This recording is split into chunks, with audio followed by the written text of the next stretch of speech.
Hi అండి. శ్రోతలకు నమస్కారం. Welcome back to SS Telugu audio నవలలు. ఈరోజు మీరు వినబోయే నవల 'నీటి ముత్యాలు' గంటి వెంకటరమణ గారు రచించారు. ఇక నవల్లోకి వెళ్ళిపోదాం రండి మరి. జీపు దిగి పకపక నవ్వాడు రాజశేఖరం. అచల తెల్లబోయింది. జీపు గుంట్లో పడి పక్కకు తిరిగి సడన్గా ఆగిపోయింది. కొంచెం కష్టపడితే కాని బురదలో పడ్డ జీపు చక్రం బయటకు రావడం కష్టం. రాజా సునాయాసంగా తీసేయగలడు. అచల మొహం పైకెత్తలేదు. చూపుల్ని నేలలోకి గుచ్చేస్తోంది. అభిమానంతో మొహం ఎర్రబడిపోయింది. రాజశేఖరం మెల్లగా వచ్చి అచల భుజం మీద నుంచి చేతులు వేసి మొహాన్ని తన వైపుకు తిప్పుకున్నాడు. పర్వాలేదు లేచలా, ఈసారి బెటర్. మొన్న లారీకే డాష్ ఇచ్చేదానివి. మన పని గోవింద్ అయ్యేది, అవునా? చిలిపిగా నవ్వాడు. ఆ నవ్వంటే అచలకు తగని చిరాకు. తనను హేళన చేసి నువ్వింతే అన్నట్లు గుజ్జు చూపిస్తుంది రాజా నవ్వు. అచల విసురుగా తలెత్తి ఉక్రోషంగా అంది. మీరసలు నాకు డ్రైవింగ్ నేర్పించనవసరం లేదు. అసలు మొన్న తప్పు చేసిందెవరు? రాంగ్ సైడ్లో నడిపిస్తూ నా మీద చెప్పి మీరు తప్పించుకున్నారు. నయం, లేకపోతే ఈ పాటికి నా పేరు పోలీస్ స్టేషన్లో రిజిస్టర్ అయిపోయేది. పోన్లే, తప్పు నాదే. ఇక పోదాం పద.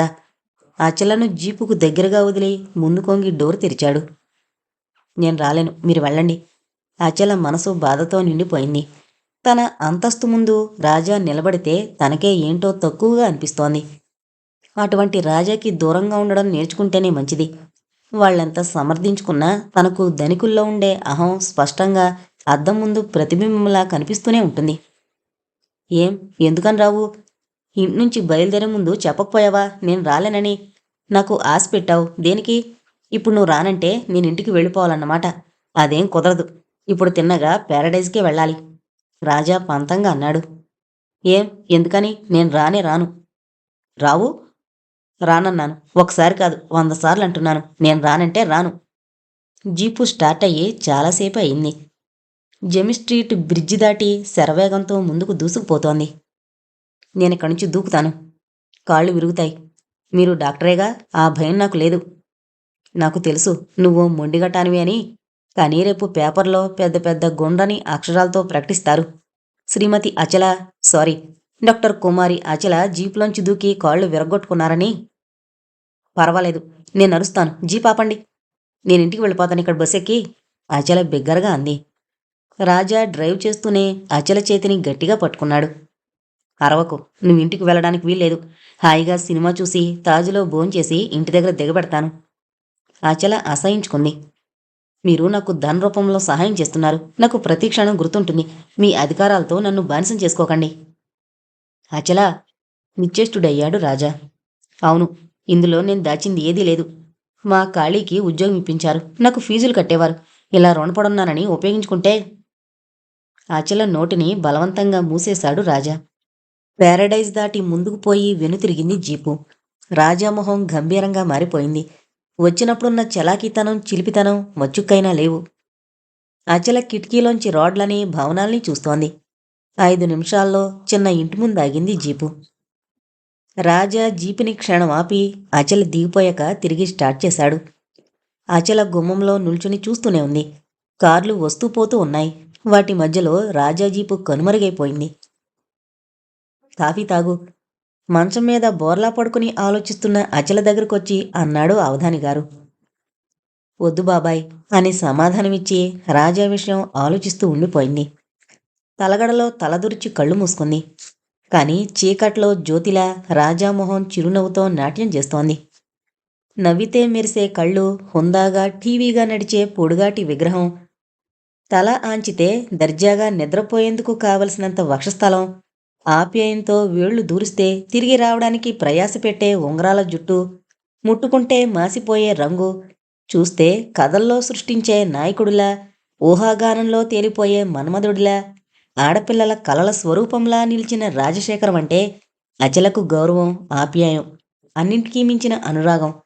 కానీ ఏదో బలహీనత తనలోనో లేక అతనిలోనో ఎదురుగా ఉన్నప్పుడు యావగించుకునేటట్లు చేస్తోంది. తన చదువు పూర్తయిపోయి ఇప్పుడు నిశ్చింతగా ఉన్నదంటే అందుకు కారణమెవరు? మనసు మెల్లగా ఎదురు తిరిగింది. చాలే ఊరుకో, నువ్వలా మెచ్చుకుంటుంటేనే అతను నా నెత్తినెక్కి నాట్యం చేస్తున్నాడు. అచల మనసుని గట్టిగా మందలించింది. తేలిపోయే ఆలోచనలతో మొత్తుగా నిద్రపోయింది అచల, భోజనమైనా చేయకుండా. రాజాతో పోట్లాడిన ప్రతి రాత్రి అచల ఉపవాసమే.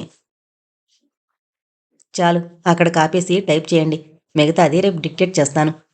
ప్యాంటు జేబులో చేతులు పెట్టుకుని ఒకసారి లేచి హాల్లో పచార్లు చేస్తూ, ఇక మీరింటికి వెళ్ళండి అన్నాడు విజయసారథి. ఈ విషయం ఇవాళ కొత్త కాదు కాళీకి. ఉద్యోగంలో చేరిన ఈ 6 నెలలుగా చాలా సాయంత్రాలు ఇలా ఇంటికి వెళ్ళడం పరిపాటే. రయ్యమంటూ వచ్చే కారు ధ్వని కాళీ చెవుల్ని దూసుకుంటూ వచ్చి ఆగింది. ఇక కాసేపట్లో అతనికి బంధువో స్నేహితురాలో మరెవరో సరిగ్గా తెలీదు కానీ ఆమొచ్చేస్తుంది. అతని నిరీక్షణ అందుకే. మాధవి కారు హారన్ మోగిస్తూనే ఉంది. ఇప్పుడిక్కడి నుంచి బయలుదేరి వెళతారిద్దరు. వారంలో ఏ 2-3 రోజుల్లో తప్ప మిగిలిన రోజుల్ని మాధవి గడిపేది విజయసారథితోటే. మీరేమీ అనుకోకపోతే ప్లీజ్ రేపు వీలు చూసుకునొస్తే ఆ కొంచెం పని పూర్తయిపోతుంది. 2 గంటలు చాలు. ఇంకా కిటికీలోకే చూస్తున్నాడు విజయసారథి. టైపు రైటర్లోకి కాగితాల్ని బిగిస్తూ శారద వైపు చూసింది. రేపు అక్క హాస్పిటల్కి వెడుతుంది. ఇంట్లో నాన్నగారిని చూసేవారెవరూ ఉండరు. అక్కడి నుంచి అక్క వాళ్ళు గండిపేట పిక్నిక్ ప్రోగ్రాం వేసుకున్నారట. కిటికీలోంచి దృష్టిని తప్పించి కాళీ కళ్ళల్లోకి సూటిగా చూశాడు విజయసారథి. ఆ క్షణంలో తన మీద తనకు అసహ్యం వేసింది. తెల్లబట్టలతో నొసటి కుంకుమ రేఖలు ఆనవాలు సైతం లేకుండా బొత్తిగా వేదాంతిలా నిరాడంబరంగా ఉన్న కాళీ మీద ప్రపంచంలో ఉన్న జాలినంతా తనలో ఇముడ్చుకోసాగాడు విజయసారథి. ఒక చేతిని ప్యాంటు జేబులో అలాగే ఉంచి రెండో చేత్తో క్రాఫ్ని వెనక్కి తోసుకుంటూ మెల్లగా అన్నాడు. మాధవి గొడవ చేస్తుంది, వెళ్ళకపోతే ఊరుకోదు. ఒకసారి ఎలాగో అలా వీలు చూసుకుని ప్లీజ్. అర్జెంటుగా ఈ కాగితాలు గవర్నమెంట్కు పంపించేసేయాలి. క్రింద నుంచి కారు హారన్ తెగ మోగిస్తోంది. అందులో ఎంతో విసుగు ధ్వనిస్తోంది. నాగస్వరం విన్న నాగుపాముల హడావిడిగా డ్రాయరు మూసేసి తాళాలు ఖాళీ టేబుల్ మీదకి విసిరేసి కిందకి త్వరగా వెళ్ళిపోయాడు.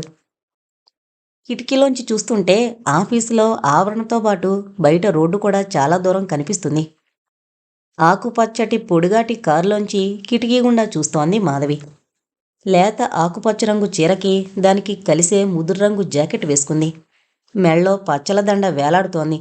చీర కుచ్చెళ్ల మీద నవ్వుతూ సారథిని ఆహ్వానిస్తుంటే తెల్లటి పొలివరుస తళుక్కున మెరుస్తోంది. అదృష్టవంతురాలు అప్రయత్నంగా అనుకుంది కాళీ పైనుంచి ఇదంతా గమనిస్తూ. ఎస్టేటుకు అధికారిని మాధవి. ఆ ఎస్టేట్ను చూసే బాధ్యత సారథిపైనుంది.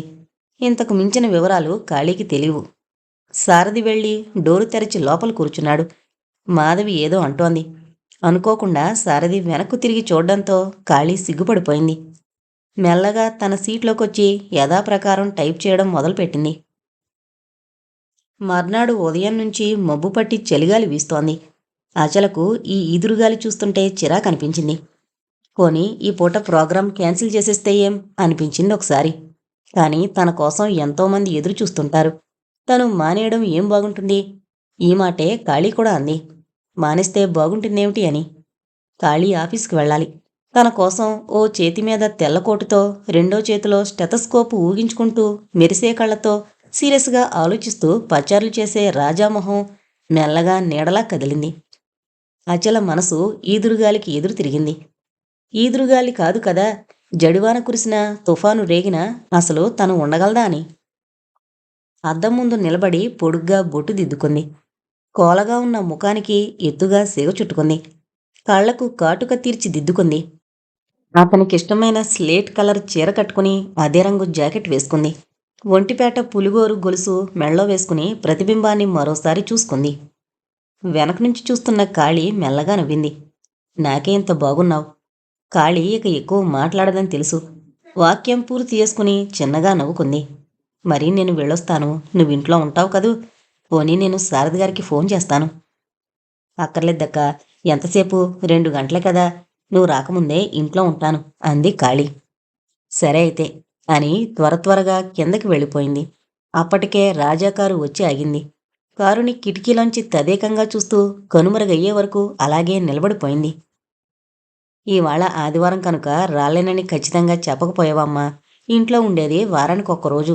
ఇవాళ కూడా ఆఫీస్కి వెళితే మరి రెస్ట్ ఎప్పుడమ్మా? కాళీ మెల్లగా తలెత్తి చూసింది. పర్వాలేదులే బాబాయ్, అది అర్జెంట్ వర్కట.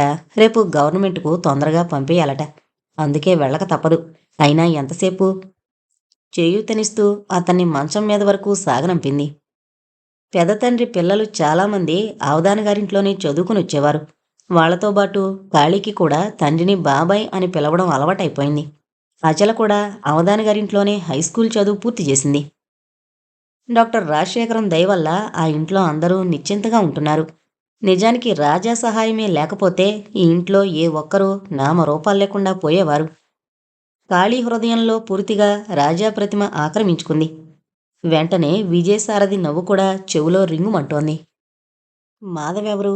కాళీ చిత్రంగా అనుకుంది. అచల వెళ్ళినప్పటినుంచి ఆ గదిలో అద్దం టేబుల్కి ఎదురుగా అలానే నిల్చునున్నదేమో. హఠాత్తుగా కళ్ళు తెరిచేసరికి ఒక్కసారి స్థాణువైపోయింది. నల్లటి కనురెప్పలు బరువుగా కిందకి దిగిపోయాయి. తను తెల్లచీర కట్టుకుంది. చేతికి వెక్కిరించినట్టున్నాయి రెండే రెండు బంగారు గాజులు. కళ్ళు గట్టిగా మూసుకుంది, కానీ సాధ్యం కాలేదు. అద్దం ముందు దూసుకు పరిగెత్తుతోంది దృష్టంతా. గుండ్రటి మొహానికి మెరుపు కళ ఏమీ కనిపించడం లేదు. తనెంత మూర్ఖంగా ఆలోచిస్తోంది. అయితే తను తను మనశ్చాంచల్యానికి లొంగిపోతుందన్నమాట. అయితే ఇక లాభం లేదు. ఈ సమయంలో గట్టిగా బుద్ధి చెప్పాలి. తన అసహాయ స్థితికి కారణమైన ఈ బుద్ధికి నిలువెల్లా కంపించిపోయింది. అప్రయత్నంగా భగవాన్ అనేసింది. Good morning. Yes yes, good morning. తలదించుకుని ఏదో రాసుకుంటున్నవాడలా ఒకసారి తలెత్తాడు సారథి. చాలా బిజీగా ఉన్నట్లున్నావు. నేనొచ్చి డిస్టర్బ్ చేస్తున్నట్లున్నాను. చేతిలో స్టెతస్కోపు టేబుల్ మీద పెడుతూ అన్నాడు రాజా. సారథి రాజా చిన్నప్పటినుంచి ఒక కంచంలో తిని ఒక మంచం మీద పడుకున్నంత మంచి స్నేహితులు. ఇద్దరూ అతి దగ్గర బంధువులే అయినా ఆ సంగతి గుర్తుకు రానంత గాఢంగా అల్లుకుపోయిందా మైత్రి. ఒకే ఇంట్లో ఉన్న ఒక్క క్షణం కూడా ఒకరినొకరు వదిలి ఉండలేరు. తలెత్తాడు సారథి. అతని వేదనల్లా ఒకటే. సారథి మూడో వ్యక్తుంటే ఏ వ్యక్తితోటి ఎక్కువగా హృదయం విప్పి మాట్లాడలేడు. ఇప్పటికెన్నో రోజులుగా దాచుకున్న మాటలు దండలు గుచ్చుంచాడు. వాటిని చెప్పాలంటే ఎంతో సమయం పడుతుంది. ఎంత ప్రయత్నించినా సారథి హృదయంలో చిందులు తొక్కే మాటలు రాజా మాట్లాడుతున్నంతసేపు కొట్టొచ్చినట్టు కనిపిస్తూనే ఉన్నాయి. తాను అక్కడ ఉండడం కూడా సారథికి ఇష్టం లేదేమోనని గ్రహించాడు. ఇవాళ నేను పిక్నిక్ వెళుతున్నాను. అది చెప్పాలని ఫోన్ చేశాను. ఇంట్లో లేవు. ఇక్కడ ఉంటావని అనుకున్నాను. నా ఊహ కరెక్ట్ అయింది. నేను రాత్రి వచ్చేసరికి లేట్ అవుతుంది. నువ్వు మాధవి భోంచేసేయండి. మరి నేను వెళతాను అంటూ లేచాడు రాజశేఖరం వాచి చూసుకుంటూ. ఈ మ్యాటర్లో కొన్ని తప్పులు పడ్డాయి. వాటిని రీటైప్ చెయ్యాలి. సాయంత్రం కలుసుకుంటాను మాధవిని అంటూ కట్ చేశాడు సారథి. అచలకి మళ్ళీ మెలకు వచ్చేసరికి కిటికీలోంచి ఎండ గదిలోకి పడుతోంది. ఈ ఎండని చూస్తుంటే తీవ్రంగా ఎర్రగా ఉదయపు ఎండలా లేదు. అలసిపోయి విసిగిపోయి విశ్రమించబోతున్న సాయంకాలపు నీరెండలా ఉంది. ఉలిక్కిపడి లేచి కూర్చుంది. కనుబొమ్మలు చిట్లించి చూసింది. నిజంగానే సాయంత్రం అవుతోంది. నిన్నటి రోజు పిక్నిక్ బడలికింకా తీరలేదు. మెదడంతా చెదపట్టిన ఆలోచనల్ని ఆనకటతో బంధించలేకపోతోంది. భయంకరంగా సింహంలా నోరు తెరచి ఒంటరితనం భయాన్ని రేకెత్తిస్తోంది. చిన్నతనంలో తల్లిదండ్రులు పెంపకంలో ఇటువంటి ఆలోచనలే రావు. వయసు పెరుగుతున్న కొద్దీ నిజం బయటపడుతుంది కాబోలు. 3 కాళ్లు చాచిన వృద్ధుడైన పినతండ్రి, వితంతువైన వేలు విడిచిన చెల్లెలు కాళీ తప్ప తనకి ఎవరూ ఆప్తుల్లేరు. ఈ భయంకర నిశీదిలో నేనున్నానని ఛాతి చూపించే వాళ్ళెవరు? రాజశేఖరం నవ్వాడు సన్నగా. అచల ఉలిక్కి పడింది. ఆ నవ్వంటేనే తనకు భయం, జుగుప్స. అందంగా నవ్వే ఆ నవ్వును చూస్తేనే దూరంగా పారిపోవాలనిపిస్తోంది. తను దూరంగా వెళ్ళిపోవాలి రాజాకి. చూడమ్మా, సాయంత్రం 4:30 అనుకుంటాను. ఆ అబ్బాయి రాజశేఖరం వచ్చి నిన్ను లేపమన్నాడు. తీరా లేపాలనుకుంటూ ఉండగానే వెళ్ళిపోయాడు. అచల ఉలిక్కి పడింది. అమ్మయ్య, అంటే నిజంగా రాజా తన ఎదుట అదో మాదిరిగా నవ్వలేదన్నమాట. ఎన్నాళ్ళు ఆలోచించినా తీరే సమస్య అయితే అనుకోవచ్చు. కానీ మన ఇంటి సమస్యలు చిక్కులుగా అర్థంలేని ముళ్ళులా రోజూ తయారవుతుంటే అనవసరంగా బుర్ర పాడు చేసుకున్నట్లు కాక మరేమిటి? అనునయంగా అన్నారు అవధాని గారు. ఒకసారి అతని ముఖంలోకి చూసి కళ్ళు దించేసుకుంది. ఇప్పుడు ఎందుకీ ఉద్యోగం అని ఎన్నోసార్లు అన్నాను, కానీ అది వినిపించుకోలేదు. దాని బాధ మనకు అర్థం కాదు. నిజమే, భగవంతుడు చేసిన దానికి ఎవరేం చేయగలరు? టైం అయిపోయినట్లుంది. పని కానిచ్చుకుని బయలుదేరు. ఒకటి ఆలోచించు. పెంచానో ప్రేమించానో అంతా భగవంతుడికి తెలుసు. మీరిద్దరూ కూడా నన్ను ఈ వయసులో దూరం చేసుకుంటే నేను భరించలేను. అప్పటికీ అచల మాట్లాడలేదు. మంచం మీద నుంచి లేచి కూర్చుని తలదించుకుని అంది. లేదు బాబాయ్, మిమ్మల్ని మేము నిర్లక్ష్యం చేయలేదు. అసలు ఆ ఉద్దేశం కూడా లేదు. మీరు నిశ్చింతగా ఉండండి అంటూ బాత్రూం వైపు దారి తీసింది. వెనక నుంచి అవధాని గారు దీర్ఘంగా నిట్టూరుస్తున్న ధ్వని అచల చెవి వరకు వచ్చి మెల్లగా సోకింది. అచల మెల్లగా తనలో తాను ఏదో అనుకుంది. రాత్రి 8 గంటలు దాటింది. హాస్పిటల్లో ఒక్కో రోగిని పలకరిస్తూ ముందుకు దాటిపోతోంది అచల. అదేదో ప్రఖ్యాత రచయిత్రి రాసిన నవల 'నెవర్ బిలీవ్ మ్యాన్' అనే పుస్తకం చదువుతూ ఆపేసింది. ఆ నవలా రచయిత్రి బహుశా పురుష ద్వేషిణి కాబోలు. అచల మనసులో మగవాళ్ల మీదున్న కాస్తంత అభిమానం గాలిలో ఎగిరిపోయింది. మగవాళ్ళని నమ్మి జీవితాన్ని అర్పించమని ఎక్కడుంది? అచల వెనక్కు తిరిగి చూసి ఆగిపోయింది. మగవాళ్ళని నమ్మమని ఎక్కడుంది? ఈ ప్రశ్న 10 సార్లు రింగుమనిపిస్తోంది మెదడు. అవునా? రాజా చూపులు అలా అంటున్నట్లు కనిపించాయి. కారు రెడీగా ఉంది. మర్చిపోయావో ఏంటి? రౌండ్ కొట్టి పిక్చర్కి పోవాలని ప్రోగ్రాం వేసుకున్నాం. పెన్హార్ చాలా బాగుంది. సీట్స్ రిజర్వ్ చేసి వచ్చాను. ఆలస్యం చేయకు హడావిడిగా మాట్లాడేస్తున్నాడు. సాయంత్రం ఇంటికొచ్చాను. బాబాయ్ నువ్వు పడుకున్నావని చెప్పారు. డిస్టర్బ్ చేయడం దేనికని వెళ్ళిపోయాను. ప్లీజ్ కాదనకు, అలా వెళ్ళొద్దాం. రాజా మాటలకు బదులు చెప్పే స్థితిలో లేదు తను. చెయ్యి పట్టుకుని బలవంతంగా లాక్కెళ్లేటట్టున్నాయి అతని చూపులు. రాజాతో పరిచయమైన క్షణం ఎటువంటిదో కానీ అతడి చూపులకు మాటలకు అనవసరంగానే కట్టుబడిపోతుంది. రౌండ్స్ ఒకటే కాదు, డ్యూటీ కూడా అయిపోయింది. తనలో తను అనుకున్నట్టుగా అనుకుంది అచల. డ్రైవ్ చేస్తూ ఫ్రంట్ కార్నర్లో ఉన్న అద్దంలోంచి కొంచెం వంగి చూశాడు. అలసిపోయింది అచల మొహం. జల్లు పడుతున్న లెక్క చేయని కారణంగా కాబోలు అక్కడక్కడ నీటి బిందువులు మెరుస్తున్నాయి. 2-3 ముంగురులు ఉంగరాల్లా నుదుటికి అతుక్కుపోయాయి. విచారంగా ఉంది అచల మొహం. రాజా మనసంతా జాలితో నిండిపోయింది. నిజమే, నేనెవర్ని ఆమెను ఇబ్బంది పెట్టడానికి అనిపించింది. వద్దచల, కొని సినిమా మానేద్దాం. నిన్ను ఇంటి దగ్గర డ్రాప్ చేస్తాను అనాలనిపించింది. కానీ వెంటనే పురుషత్వం తాలూకా బింకం మేల్కొంది. అదేమీ పట్టనట్టన్నాడు. బెన్హార్ ఇదివరకు 2-3 సార్లు చూశాను, కానీ నీతో వెళ్లాలనిపించింది. అందుకు ఇది మరోసారి. అప్పటికీ మౌనం వహించింది. రాజా తనకెంతో దూరంలో లేడు కూడా. ఒక్కోసారి అతని టై పట్టుకుని సూటిగా అడగాలనిపిస్తుంది. నా మీద మీకిదేం అధికారం? నన్నెందుకెలా ఏడిపిస్తున్నారు? నేను మీకు ఏమవుతాను అని. కానీ తను ఆడది, ఒట్టి అబల. అందుకే అడగలేకపోతోంది. అలా నాగుపాములా అతని నాగస్వరానికి వెళ్ళిపోతోంది. అచల, నీకో సంగతి చెప్పనా? అచల రాజశేఖరం మొహంలోకి చూసింది.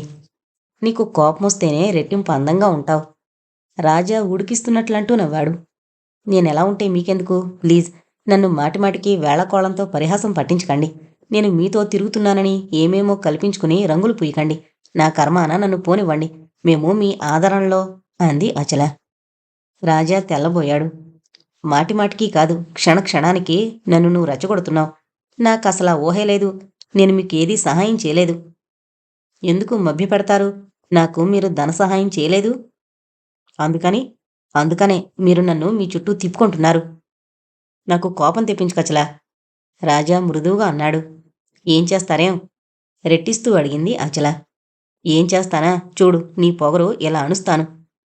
రాజా అచల మొహం మీదకు చూస్తూ మాట్లాడనివ్వకుండా పెంకిగా పెనుగులాడుతున్నా లెక్క చేయకుండా అచల పెదవుల్ని తాకాడు. అచల దూరంగా జరిగి కూర్చుంటూ అంది.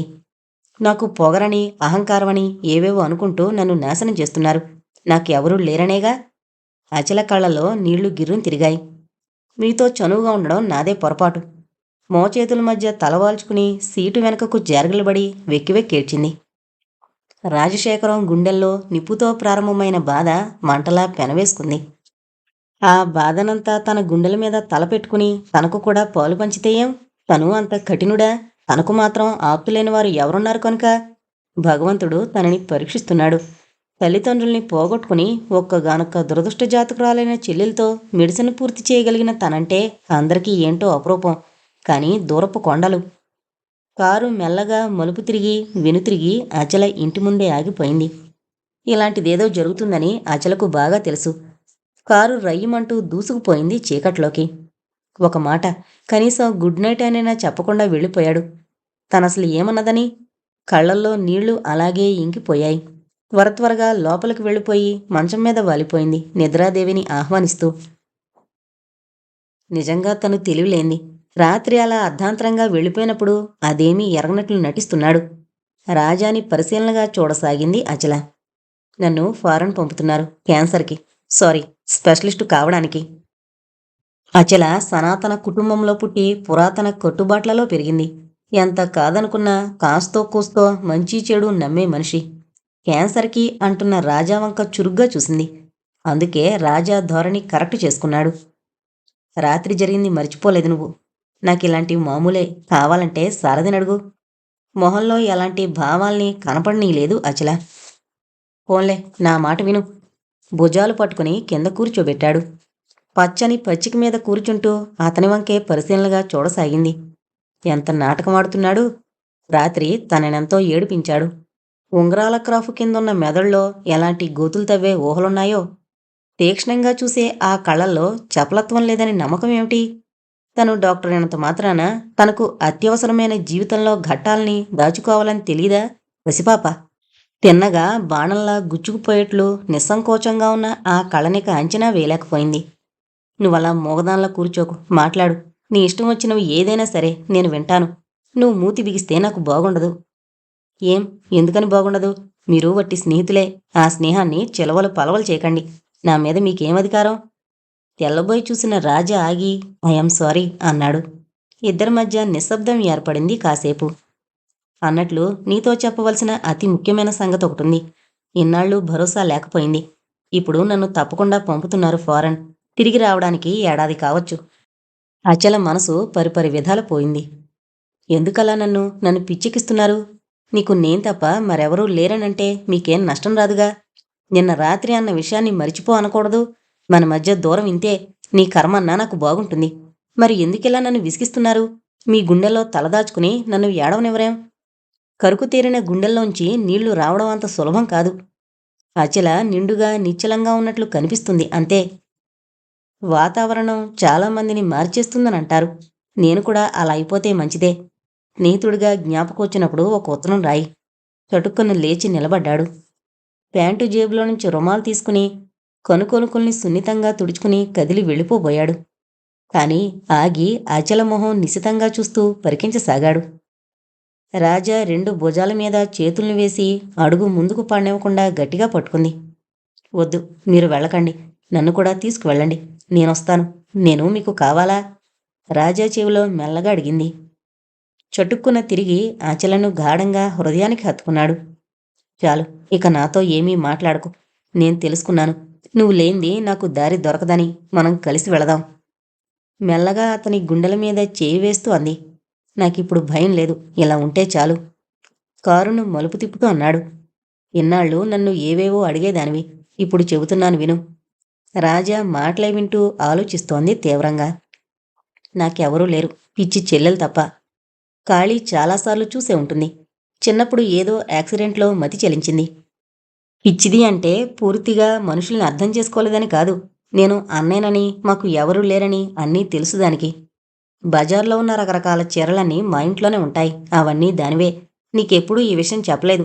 ఇవాళ మా ఇంటికొచ్చి స్వయంగా నువ్వే చూద్దువుగాని. ఇప్పుడా? అచల ప్రశ్నకు జవాబిచ్చే లోపలే కారు తిన్నగా హారన్ మోగించుకుంటూ రెండంతస్తుల అందమైన భవనం ముందాగింది. చుట్టూ లతలు, తీగలతో అల్లుకున్న చెట్లు, గేటు మీద బోగన్విల్లా పూల కటింగ్స్. ఒకటేమిటి, చిన్న తోట మధ్యలో ఉందా ఇల్లు. హారన్ శబ్దం విని మేలు రకం కుక్క తోకాడించుకుంటూ భయంకరంగా మురుగుతూ వచ్చి రాజా చుట్టూ తిరుగుతోంది. ఏదో కావాలన్నట్లున్నాయి దాని చూపులు. చేతిని కాలిని ఒకటే నాకుతోంది. అచలను చూస్తూ మరింత మొరగడం ప్రారంభించింది. మన చుట్టాలు, పద లోపలికి, అక్కతో చెప్పు. రాజా మాటలకి ఇక ఎక్కువసేపు ఉండలేదు. వెంటనే వెళ్ళిపోయింది. కట్టెను పక్కకు తప్పించి బయటకొచ్చింది. కిన్నెరల్ని మరిపించే అందంలో అతని చెల్లెలు. లేత గులాబీ రంగు చీర, అదే రంగు స్లీవ్లెస్ చోళీ వేసుకుంది. కొద్దిగా మెడపైకి అందంగా చుట్టుకుంది. పెద్ద పెద్ద కళ్ళు మరింత వెడల్పు చేసి చూస్తోంది. కోలగా గులాబీ రంగు కుంకుమ దిద్దుకుంది. చెవులకు సైతం అదే రంగు కమ్మలు మెరుస్తున్నాయి. కాటుక తీర్చిదిద్దింది. చుట్టుకు ఎడంవైపు ఉన్నది కూడా లేత గులాబీ రంగు పువ్వే. ఆలస్యంగా వచ్చేవేమన్నయ్యా? అచలను చూస్తూ రాజాని ప్రశ్నించింది. అచల అని చెబుతుంటాను చూడు, ఆవిడే ఈవిడ, మా చెల్లెలు మాధవి. ఇద్దరికీ పరిచయం చేశాడు. నమస్తే అంది మెల్లగా అచల. ఆ నమస్తే.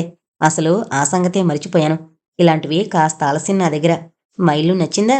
అన్నట్లు మీరు బయటే నిల్చున్నారు. మంచినీళ్లు కావాలా? రండి లోపలికి. మనిషిలో లోపం చూపకపోతే బహుశా ఆ మనిషి భూమి మీద ఉండలేకపోయినాడేమో. మాధవి అంత అందంగా ఉంది. మాధవిని చూస్తుంటే బుగ్గలు సొట్ల పడుతూ నవ్వుతున్న రాజా స్పష్టంగా కనిపిస్తున్నాడు. అతని చెల్లెల్ని చూశాక రాజా మరింత దగ్గరగా వస్తున్నాడు అచల హృదయానికి.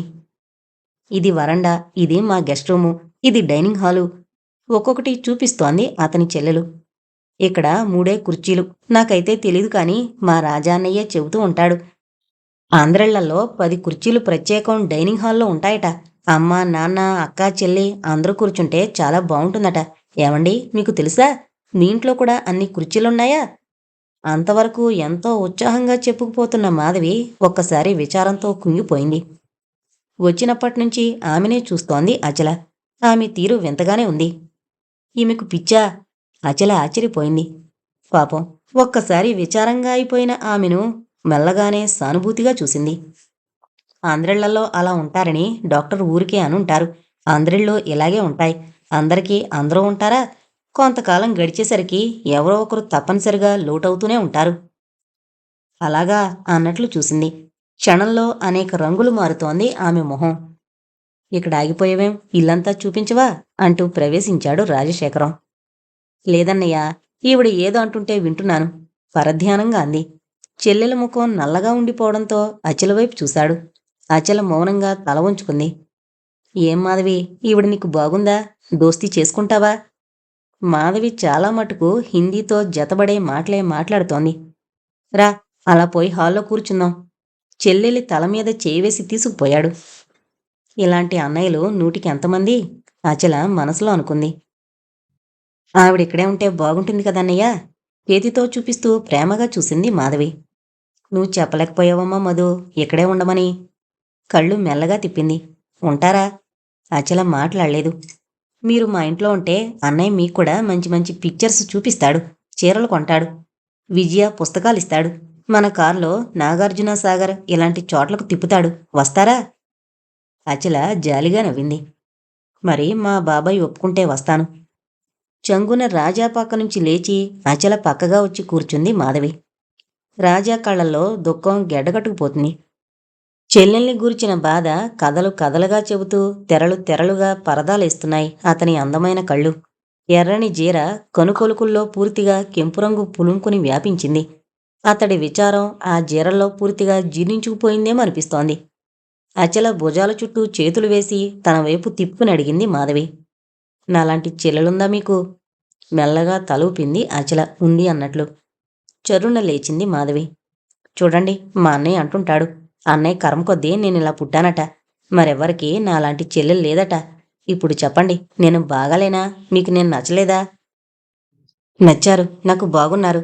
మీరు బాగలేదని ఎవరన్నారు? మా ఇంటికొస్తారా? రాజావైపు చూసింది మాధవి. మెల్లగా తలదించేసుకుంది. వెంటనే అన్నయ్య, అన్నయ్య. ఇక ఎంతోసేపు మాట్లాడలేదు. అంతా అయోమయంగా ఉంది అచలకు. హృదయం జాలితో నిండిపోయింది. రాజా ఎన్నో రకాలుగా బుజ్జగిస్తున్నాడు, కానీ ఆమె మాత్రం మాట్లాడలేదు. రాజా స్వయంగా ఇంటి పనుల్లో చాలా భాగం చేశాడు. అచల ఏం చేయబోయినా వారించాడు. చెల్లెలకి అందంగా జడలు వేశాడు. ఎర్ర గులాబీ తెచ్చి మెల్లగా స్వాధీనం చేసుకుంటున్నాడు. మెల్లమెల్లగా దారికొచ్చిన అతని చెల్లెలు క్రమంగా చంటి పాపాయి మాదిరి అతడి ఒడిలో తలపెట్టుకుని నిశ్చింతగా నిద్రపోయింది. చిన్నప్పటినుంచి ఇదంతే. మా అమ్మ నాన్న పోయాక దీన్నిలాగే దారిలోకి తెచ్చాను. ఇక ముందు ముందు ఎలా ఉంటుందో. రాజా కంఠం వణుకుతోంది. దీన్ని ఈ ఇంట్లో అడుగుపెట్టిన వాళ్ళు బాగా చూస్తారని నాకు నమ్మకం లేదు. ఒకవేళ అచల మొహం దించేసుకున్నాడు. అచల మూడ్సు మళ్లీ మారిపోయి గొప్పవాళ్ళని దెప్పుతూ చేతిలో ఉన్న హ్యాండ్ బ్యాగ్ని విసిరేస్తే అచల వెంటనే అందుకుంది. ఏం ఆపేశారు? చెప్పండి, మాట మార్చేయకండి. నువ్వేం మా ఇంట్లో ఉంటే విశ్రాంతి తీసుకుంటాను నేను నిశ్చింతగా. రాజా మాటలు గొంతులోనే రాసుకుపోయాయి. తలదించుకుని చెల్లెలి శిరస్సుని ఆప్యాయంగా నిమురుతున్నాడు. అతని తీరు చూస్తే ఇక నోరెత్తి వాదించాలనే ప్రయత్నం అణగారిపోయింది. చాలా పొద్దుపోయింది, నేను వెళ్ళొస్తా. డ్రైవర్ని కేకేసి ప్యాంటు జేబులోంచి తాళాలు తీసి సోఫా మీదకి విసిరేశాడు. గేటు గోడ మలుపు తిరిగే ముందు ఒకసారి వెనక్కి తిరిగి చూసింది. రాజా మాధవిని 2 చేతుల్లోనూ తీసుకుని మంచం మీద పడుకోబెట్టడం మాత్రం కనపడింది, అంతే.